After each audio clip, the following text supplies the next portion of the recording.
হিন্দুত্বৰ কথা কোৱা চৰকাৰৰ দিনত হিন্দু বাঙালীৰ বিলাই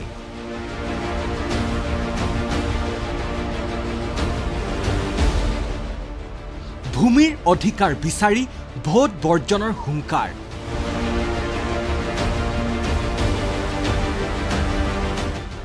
নৱগঠিত সমষ্টিত প্ৰাৰ্থীক প্ৰত্যুত্তৰ দিবলৈ সাজু ভোটাৰ দৰং ওদালগুৰিত 12,000 ভোটাৰৰ ভোট বৰ্জনৰ সিদ্ধান্ত সন্মুখত লোকসভা নিৰ্বাচনৰ প্ৰাক্ষণত নিৰ্দিষ্ট ৰণনীতিৰে শাসক বিৰোধী ব্যস্ত হোৱাৰ সমান্তৰালকৈ জনপ্ৰতিনিধিক প্ৰত্যুত্তৰ দিবলৈও সাজু হৈছে ভোটাৰ ৰাইজ নৱগঠিত দৰং ওদালগুৰি সমষ্টিত প্ৰাৰ্থী কোন হ'ব তাক লৈ চৰ্চা অব্যাহত থকাৰ মাজতেই একত্ৰিত হৈছে সমষ্টিটোৰ এটা অঞ্চলৰ প্ৰায় 12,000 ভোটাৰ এয়া দৰং ওদালগুৰি সমষ্টিৰ অন্তৰ্গত তামুলপুৰ জিলাৰ ননকে আঙাৰকাটা অঞ্চল প্ৰায় 23টা চুবুৰীত অঞ্চলটোত আছে 12,000 ভোটাৰ ইয়াৰ অধিক লোকেই হৈছে হিন্দু বাঙালী বৃহত্তৰ অঞ্চলটোত আছে প্ৰায় 8,000 বিঘা ভূমি কিন্তু নিৰ্বাচনৰ প্ৰাক্ষণত প্ৰাপ্যৰ দাবীৰে এইদৰেই একত্ৰিত হৈছে অঞ্চলটোৰ ভোটাৰ ৰাইজ কাৰণ অঞ্চলটোৰ লোকসকলে বসবাস কৰা ভূমিখিনি চৰণীয়া পথাৰ অৰ্থাৎ পিজিআৰ ভিজিআৰ বুলি উল্লেখিত থকাৰ বাবে আজিলৈকে লাভ কৰা নাই মাটিৰ পট্টা কিন্তু পট্টা নথকা সত্ত্বেও অঞ্চলবাসীয়ে আদায় দি আহিছে খাজানা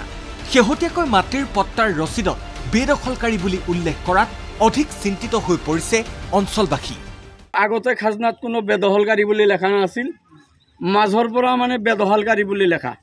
খাজনাটোত গতিকে আমি বুজি নাপাওঁ আকৌ আমি এৰে ৰাইজখিনি আমি কি আমি মানুহ না বেলেগ কিবা জীৱ জন্তু হিচাপে বসবাস কৰি আছো কেৱল ভূমিৰ সমস্যাই নহয় বছৰ বছৰ ধৰি বাট পথৰ বাবেও দুৰ্যোগৰ সন্মুখীন হৈ আহিছে অঞ্চলবাসী মাটিৰ পট্টা নথকাৰ বাবে বহু চৰকাৰী আঁচনিৰ পৰা বঞ্চিত হৈছে কৃষক ৰাইজ আজি চাওক এই মাটিৰ কাৰণে আমাৰ লেণ্ড হোল্ডিং চাৰ্টিফিকেট নাপাওঁ লেণ্ড হোল্ডিং চাৰ্টিফিকেট নাপাওঁ আৰু একটা চৰকাৰে আঁচনি দি আছে PM কিষাণ আঁচনি PM কিষাণ আমি এই মাটিৰ লেণ্ড হোল্ডিং চাৰ্টিফিকেট নোহোৱাৰ কাৰণে আমি PM কিষাণ নাপাওঁ এনেকুৱা বহুত আঁচনি আছে চৰকাৰে ট্ৰেক্টৰ দিয়ে কিবা দিয়ে এইবিলাক আঁচনিৰ পৰা আমি যদি আনিবলৈ যাওঁ আপোনালোকৰ লেণ্ড হোল্ডিং নাই মাটি পিজিআৰ চৰকাৰী মাটি আপোনালোকক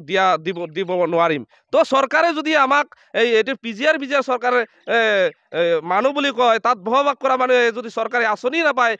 তেতিয়াহ'লে চৰকাৰে আমাৰ ভোট কিয় ল'ব লাগে তামুলপুৰ বিধানসভা সমষ্টি আৰু বিটিআৰৰ দৰঙাজুলি পৰিষদীয় সমষ্টিৰ অধীনস্থ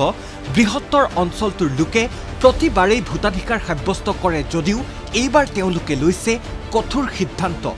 লোকসভা নিৰ্বাচনৰ পূৰ্বে মাটিৰ সমস্যা সমাধান নকৰিলে ভোট বৰ্জন কৰিব অঞ্চলবাসীয়ে আমাৰ চৰকাৰ আছে বিজেপি চৰকাৰ হিন্দুত্ববাদী চৰকাৰ হয় এই অঞ্চলত 100% হিন্দু মানুহ থকাৰ পিছতো আমাৰ সন্মানীয়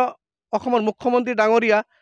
জনপ্ৰিয় মুখ্যমন্ত্ৰী ডাঙৰীয়া তেখেতে বসুমতী ধাৰাত মাটি পাট্টা দিয়াৰ ব্যৱস্থা কৰা হৈছে কিন্তু তেখেতৰ মাজে মাজে তেখেতৰ মুখৰ ভাষাৰে শুনা পাওঁ তেখেতে অনলি খিলঞ্জীয়াৰ কাৰণে মাটি পাট্টা দিয়া হ'ব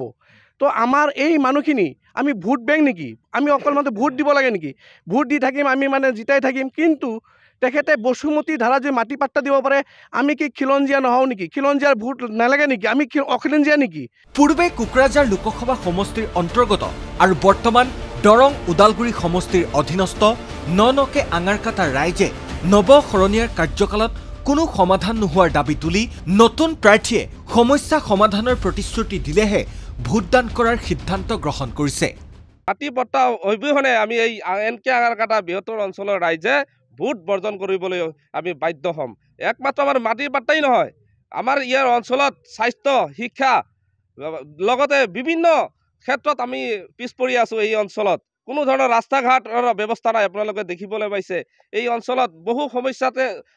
জৰ্জৰিত হৈ আছে তো এই চৰকাৰক দাবী জনাইছোঁ আমাৰ সমস্যাবোৰ যদি অনিয়ন্ত্ৰিতভাৱে সমস্যা সমাধান নকৰে আমি এই বৃহত্তৰ অঞ্চল আঙাৰকাটা অঞ্চলৰ ৰাইজে ভোট বৰ্জন কৰিবলৈ আমি বাধ্য হ'ম তামুলপুৰৰ পৰা প্ৰদীপ দাসৰ ৰিপৰ্ট ND24